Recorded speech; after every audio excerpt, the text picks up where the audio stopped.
पिछले कई दिनों से हम लोग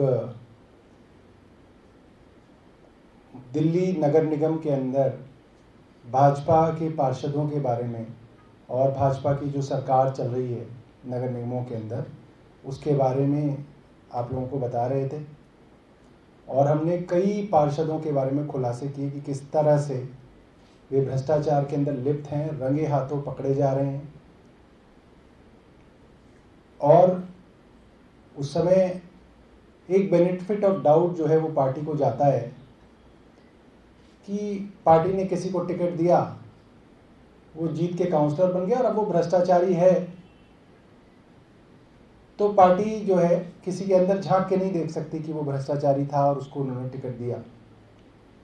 मगर आज जो हम आपके सामने खुलासा करना चाह रहे हैं उसके अंदर हम ये दिखाएंगे कि किस तरह से भ्रष्टाचार के अंदर डूबे हुए पार्षदों को भाजपा महापौर बना रही है, नेता सदन बना रही है।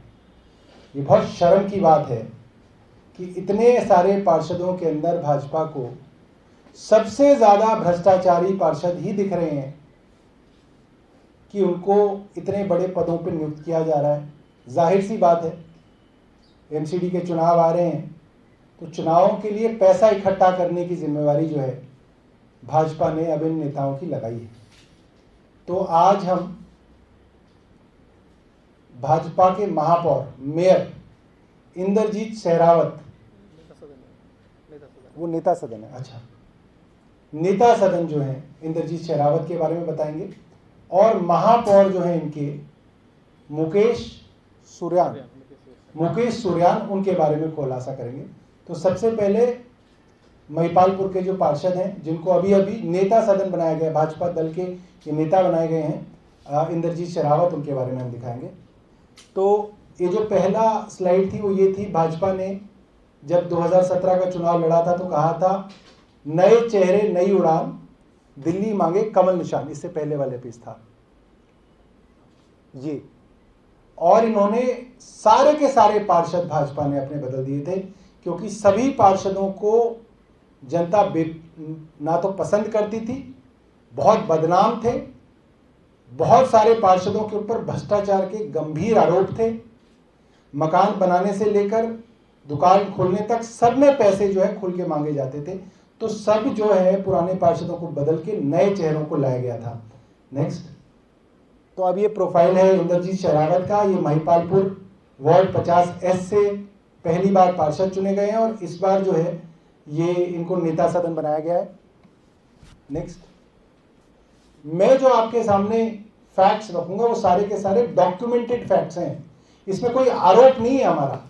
ये वो कागज हैं जो इन्होंने खुद अपने हाथ से अपने हलफनामे में इलेक्शन कमीशन को दिए। जब 2017 में इन्होंने चुनाव लड़ा पार्षद का तो ये इनके एसेट्स थे, इनकी और इनकी पत्नी की मिलाकर 150 गज जगह थी L128 महिपालपुर में, जिसकी कीमत करीब 45 लाख बताई गई है, इन्होंने बताई है। और इनके पास पॉकेट के वसंत कुंज में एक फ्लैट था जो इनकी और इनकी पत्नी का आधा आधा है, उसकी कीमत करीब 1 करोड़ 15 लाख बताई है, इन्होंने बताई है इनके एफिडेविट में। वो एफिडेविट में आपको इनको दिखाऊंगा। तो इनकी जो कुल संपत्ति है वो ये है। नेक्स्ट पे आप आइए। और इन्होंने जो अपने मूवेबल एसेट्स बताए, मतलब बैंक के अंदर जो इनका पैसा है या इनके पास जो सोना चांदी जेवर है, और जो इनके पास 2 गाड़ियां थी, एक मारुति स्विफ्ट साधारण सी कार है, एक यामा बाइक थी इनके पास, और उसकी कीमत भी कुल मिला के जो है इनके ऊपर करीब 1.5 करोड़ रुपए इनके पास था, 58 लाख इनकी पत्नी के पास था, 42 लाख रुपए के इनके ऊपर लोन थे, लाइबिलिटी थी। तो वो घटाकर इनके पास कुल जो मूवेबल एसेट्स थे वो थे 1 करोड़ 24 लाख रुपए, इनके एफिडेविट में दर्ज है। नेक्स्ट। हर पार्षद को हर साल अपना ब्यौरा देना पड़ता है एमसीडी के अंदर कि अब उसके पास कितने मूवेबल और इमूवेबल एसेट्स हैं। बिल्कुल करंट के अभी तक इनके नहीं आए हैं। 2019-20 के मैं आपको बता रहा हूं, करीब 1.5 साल पुराने एसेट्स जो इनके पास हैं वो इनके 1 करोड़ 24 लाख से बढ़कर 2 करोड़ 58 लाख रुपए हो गए हैं। ये पार्षद हैं, इनको कोई तनख्वाह नहीं मिलती, इनका कोई कारोबार नहीं बताया गया, इनके एसेट्स डबल हो गए हैं मात्र 2 साल के अंदर। 2017 से 2019 में इनके एसेट्स डबल हो गए हैं। Next slide. हैरानी की बात यह है कि इनकी प्रॉपर्टी भी कई गुना बढ़ गई है। मैंने आपको जो पहली स्लाइड दिखाई थी उसमें इनके पास मात्र 2 प्रॉपर्टी थी, एक महिपालपुर में और एक वसंत कुंज में। इन्होंने जो खुद अपना एफिडेविट 19-20 में एसडीएमसी में दिया है उसके हिसाब से इनके पास महिपालपुर में जगह है L128, महिपालपुर में दूसरी जगह है L310, महिपालपुर में तीसरा प्लॉट है 867/2, फिर एक और प्लॉट है आधा इनकी पत्नी के नाम 867/2, वसंत कुंज का फ्लैट इनका पुराना है, और फिर एक और इन्होंने महिपालपुर में 845/3 और 845/4। इनके प्रॉपर्टी प्राइसेस में मत जाइएगा, ये अनाप शनाप प्रॉपर्टी प्राइसेस हैं, मनगढ़ंत प्रॉपर्टी प्राइसेस लिखे हुए हैं। 5-5 लाख रुपए के अंदर अगर महिपालपुर के अंदर प्लॉट आने लगे तो सारे गरीब वहीं बस जाएंगे। करोड़ों की संपत्ति इन्होंने मात्र 2 साल के अंदर अर्जित कर ली है। 2019-20 की जो इनकी रिटर्न है जो इनको फाइल करनी पड़ती है 31/1 डीएमसी एक्ट के अंदर, इनकी प्रॉपर्टी का ये हाल हुआ है। अगला, तो ये हाल है इनके एक पार्षद का जिसके पास जो कैश था वो भी डबल हो गया और उसकी प्रॉपर्टी तिगनी हो गई है मात्र 2 साल के अंदर। अब इनके दूसरे हीरे जो हैं जिनको उन्होंने मेयर बनाया है उनके बारे में मैं आपको बता दूं, वो हैं मुकेश सुर्यान। मुकेश सुर्यान मैं जैसे कि पहले भी आपको बता चुका हूं, भाजपा के कई पार्षद रंगे हाथों पकड़े गए हैं। 20-20 लाख रुपए, 10-10 लाख रुपए प्रॉपर्टी, अनऑथराइज प्रॉपर्टी को बनवाने के लिए, उसके लिए रिश्वत लेने के लिए। तो जाहिर सी बात है जब अनऑथराइज कंस्ट्रक्शन के लिए पैसा लिया जाता है और उसके ऊपर अगर कोई अफसर एक्शन लेता है तो पार्षद जी खुद बचाने उसको पहुंचते हैं। तो ऐसा ही मामला नजफगढ़ जोन में हुआ जहां पे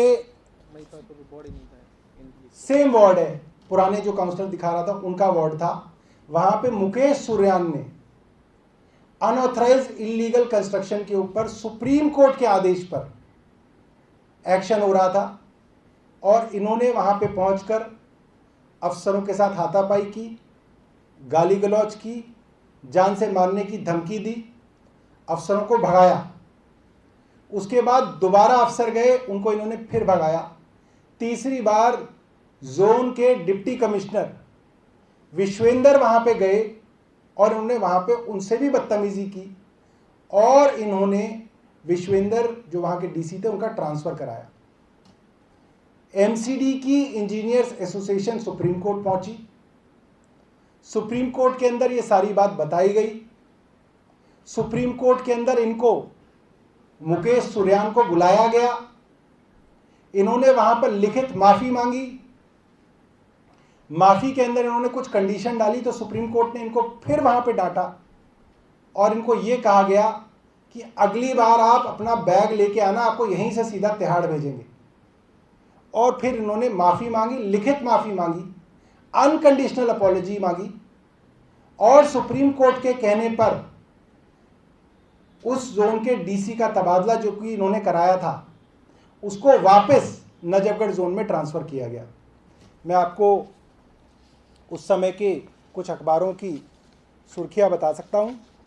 एनडीटीवी की है, डायरेक्टली टू तिहाड़, इनको कहा गया कि आपको यहां से सीधा तिहाड़ जेल भेजेंगे अगर आप बाज नहीं आए तो। Will send directly to Tihar, supreme court rebukes BJP councillor for obstructing.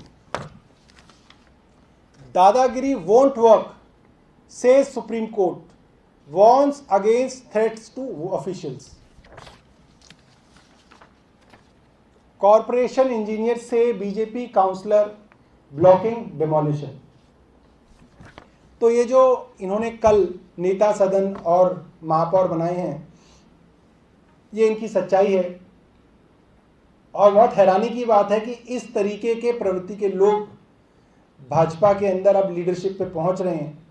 तो इससे अंदाजा लगाया जा सकता है कि भाजपा के अंदर पैसे कमाने की कितनी ज़्यादा डेस्परेशन है कि चुनाव से पहले जितना लूटा जा सकता है दिल्ली को, उसको लूटने की तैयारी जो है दिल्ली भाजपा में चल रही है। अगर आपके पास कोई सवाल है तो पूछ सकते हैं। ये सुप्रीम कोर्ट का ऑर्डर भी है, ये सिर्फ अखबारों के अंदर ही नहीं था। सुप्रीम कोर्ट का ऑर्डर है MC Mehta versus union of India के अंदर 30 जुलाई 2018 का, जिसके अंदर ऑर्डर ही इनके नाम से शुरू होता है। Mr Mukesh Suryan, chairman wards committee, Najafgarh is present in the court today and has tendered unconditional apology. However, we find from the affidavit filed by him that he is trying to justify his actions. This cannot be accepted. इसके बाद इनको दोबारा डांट पड़ी और फिर इन्होंने बिना किसी शर्त के माफ़ी मांग के इन्होंने अपनी जान जो है सुप्रीम कोर्ट के अंदर बचाई थी।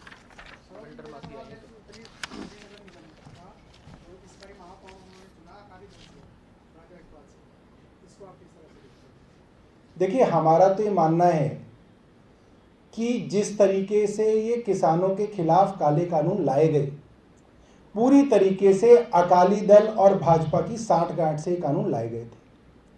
मगर क्योंकि अब पंजाब का चुनाव सर पर है और अकाली दल को पता है कि उनको लोग निकाल के गांव से भगाएंगे, आज भी उनकी एंट्री बंद है गांव के अंदर, सिर्फ उस चीज़ को छुपाने के लिए और लोगों को, पंजाब के लोगों को बेवकूफ़ बनाने के लिए इन्होंने जो है अकाली दल और बीजेपी ने अपना जो है रिश्ता तोड़ा है। जैसा कभी नीतीश कुमार ने NDA के साथ तोड़ा था बिहार में सरकार बनाने के लिए, तो सिर्फ उसी तरीके से सरकार बनाने के उद्देश्य से, पंजाब के लोगों को धोखा देने के उद्देश्य से अकाली दल और बीजेपी ने नाटक किया है। ये दोनों एक हैं, मिले हुए हैं। जैसे ही पंजाब के चुनाव हो जाएंगे दोबारा एक हो जाएंगे। सिमरजीत कौर बादल उस वक्त मंत्री थी जिस वक्त ये कानून बनाया गया, उन्होंने उस वक्त इसके लिए कुछ नहीं किया और बाद में सिर्फ नौटंकी इन्होंने की है।